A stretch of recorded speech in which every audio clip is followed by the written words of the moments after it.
And with the devastating news of this lost teenage boy. He's been gone for approximately 2 months, and his parents are worried, but not that much because they love Billy!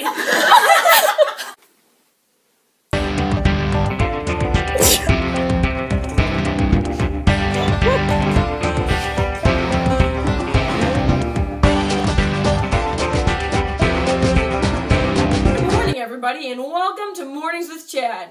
I'm Chad. This morning, I am joined here by our President Franklin Delano Roosevelt. So, Franklin, are we on a first-name basis here, or? Sure, Chad. You can even call me FDR if you'd like. Ooh, okay. Well, I just want to get the awkwardness over with. What, your legs? There's something obviously wrong here. Yes, well, Chad, I have a severe, crippling case of polio, so my legs are pretty useless. Ouch! To start off, our viewers would really like to know about the Civilian Conservation Corps, because apparently it's pretty interesting. There's some different views on the matter, and we'd love to discuss it with you. Well, that's an excellent question, Chad. To start, when I created the CCC, America was in trouble. Like, a lot of trouble. We were smack dab in the middle of the Great Depression, and there were no jobs for anyone, anywhere. The land was practically destroyed throughout the country, and we needed someone to step in and do something. Wowza, sounds like we're in a pretty big economic downturn. You betcha. When it began, the CCC hired thousands, and in just 10 years, over 3 million people were employed and given the opportunity to become skillful workers with a great work ethic, and not to mention money to send home for their families, clothes, shelter, and even vaccinations. Oh, that's great, but could you go into a little bit more detail about these couple things to help our viewers understand it? Why, sure I will. In over a month's time, every worker is paid $30. They get to keep $5 for themselves and send home the rest to support their families. 3 large meals are provided each day for every man. Vaccinations are also given out to every single worker. Not only do the men get taken better care of, they get an education too. Each worker learns to read and write before they leave. Different programs are also offered to teach them things about what they're interested in. For example, we offer classes in typing so some of our men can get desk jobs eventually. Well, I'm not gonna lie, these seems like some very positive things, but I gotta tell you, FDR, if I'm gonna be honest, I've heard quite a few negative views on the CCC. Unfortunately, so have I. So what are exactly some of the problems people find with your solution?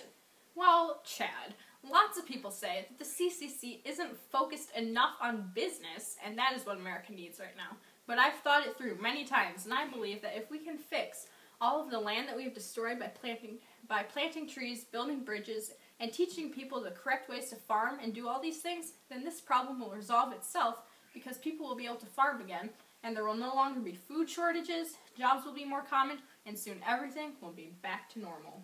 Okay, but I've also heard a lot of problems concerning workers of different races. Do you think this is an actual problem? Well, there is still discrimination and segregation of other races. Our African American workers stay in different camp areas than our white workers. Also, townspeople aren't very respective of our Mexican American workers. Unfortunately, I believe this is a problem that will just need time to be solved, and we're doing our best that we can to be all-inclusive. So as everyone knows, we are fighting in what we're calling World War II. Do you think that the CC helped us get to prepare for this war? Oh, definitely, Chad, definitely. The CCC trained approximately 3 million men, like I said before, to be hard workers and had them healthy and in good shape. So when the war was unavoidable, we were ready.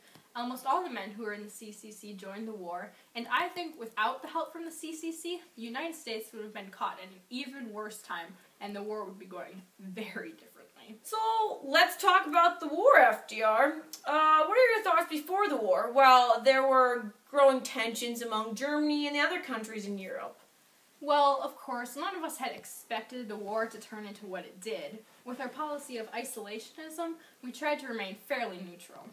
When Germany, Italy, and Japan began to pose a danger to other European nations, we had to revise some of our neutrality acts to help France and Britain defend themselves by allowing them to purchase arms from us. Yes, I see. Now tell me, what led America, the freedom powerhouse of the world, to join the war? Well, as I'm sure everyone knows, the United States of America first declared war on Japan the day after the bombing of Pearl Harbor. Yeah, that event was pretty tragic for us all. Yes, we had many losses that day for the United States.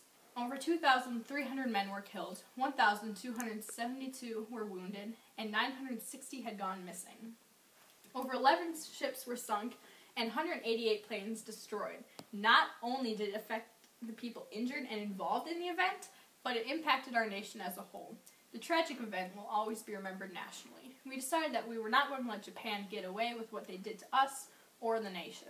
We had to fight back, even if that meant getting involved in foreign affairs once again, to protect our nation and the very essence of democracy. Very well said, Mr. President. Well, since we're on the topic, we have a very special guest with us today. Everybody, a good round of applause to Hitler! Go! I am the Hitler! Hello! Hello! Okay, so Hitler, how did you get to be where you are today? I mean, obviously you've had a long journey, starting off as a young artist and then becoming a dictator of a totalitarian government. It has been quite the ride, Chad. As a child, I had always been described as ambitious. At the age of 18, I was extremely determined to become an artist. I would leave everything behind to go to the art school, even my mother, who was dying of the cancer. Oh, art school. I would imagine you were pretty good at that, right? Actually, Chad, I don't like to talk about it. Clearly your past is a touchy subject. Let's talk about your current status. They told me I showed a lack of artistic painting. What does that even mean? So tell us, how did your brutal rejection lead to where you are now, let's say? Well, it was a turning point in my life for me. I realized that rejection was the most awful feeling in the entire world. And I used those feelings of anger and inside me to try to ensure that I would never be rejected again. I joined the army for the First World War and I was very successful, but unfortunately I was blinded in the mustard gas attack.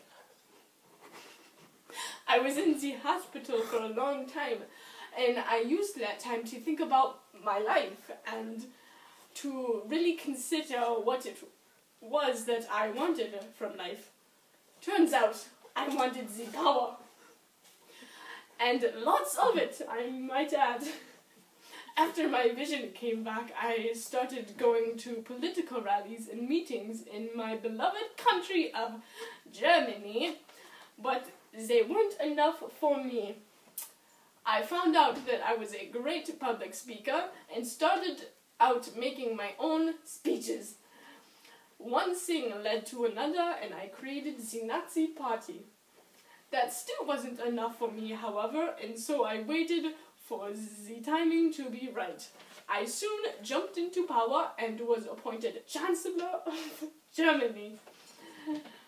Appointed all Nazis for every government position and destroyed all of my opposition. The rest, my friends, is the history. My anger at the rejection of my miraculous art fueled my drive to become an authoritative figure. I experienced many struggles on my road to the top. You can read all about it, however, in my book, The Mein Kampf by Adolf Hitler. It says here that you have a copy for everyone in the audience? That's right, Chad. Mein Kampf for you, Mein Kampf for you, and Mein Kampf for you. Alrighty then, so how do you plan on winning the war, Mr. Adolf Hitler? Ah, Mr. Chad, a good dictator is like a good magician. One never reveals his secrets, Ha-ha!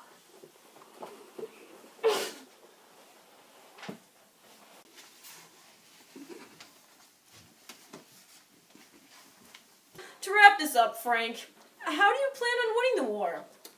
Well, even before Pearl Harbor, we were preparing our troops. The United States had started to raise an army. Over 15 million Americans during the war joined the armed forces as volunteers and draftees. Whoa, those are some pretty impressive numbers. Yeah, I would say so. Recruits were given basic training, and I'm proud to say for the first time women served. Around 250,000 women were in the Women's Army Corps. Although most won't fight in combat, they'll be a huge help to our victory by providing medical aid to all the men. Yes, I see. Please continue.